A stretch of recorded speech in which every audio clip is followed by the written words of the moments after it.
berambut panjang yang dipercaya sebagai kuntilanak. Dan yang terakhir yang sering kelihatan juga adalah sosok seperti kiai.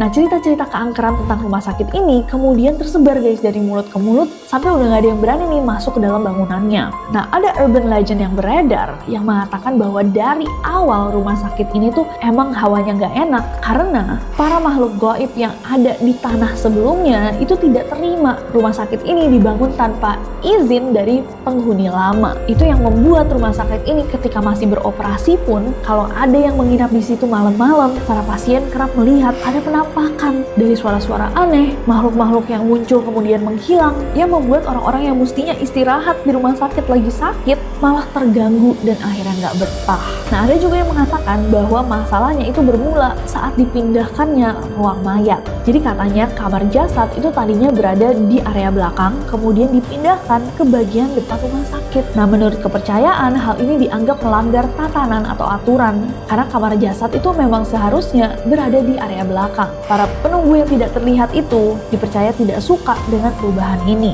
Akhirnya mereka membuat orang-orang yang datang ke sana merasa tidak nyaman dan tidak betah. Bukan cuma pasien, tapi orang-orang yang bekerja di rumah sakit juga. Akhirnya pasien semakin jarang datang, orang-orang yang mau mengambil pekerjaan di sana juga semakin dikit, dan rumah sakitnya pun akhirnya bangkrut. That's creepy. Ngingetin aku sama video yang viral itu, kalian pernah lihat nggak? Yang ada 2 staf rumah sakit bercanda-bercanda gitu, tiba-tiba dari depan jendela ada yang lewat. Mungkin dia juga nggak suka ya guys sama perubahan atau rumah sakit itu juga dibangun tanpa izin. Next ada Tanjakan Tarahan. Tanjakan Tarahan itu adalah sebuah jalur yang menghubungkan Bandar Lampung dengan Pelabuhan Bakauheni yang membentang sepanjang 640 meter. Dan seperti namanya, ini adalah sebuah jalur yang menanjak dan berbelok dengan ketajaman yang membuatnya menjadi salah satu jalur terberat yang harus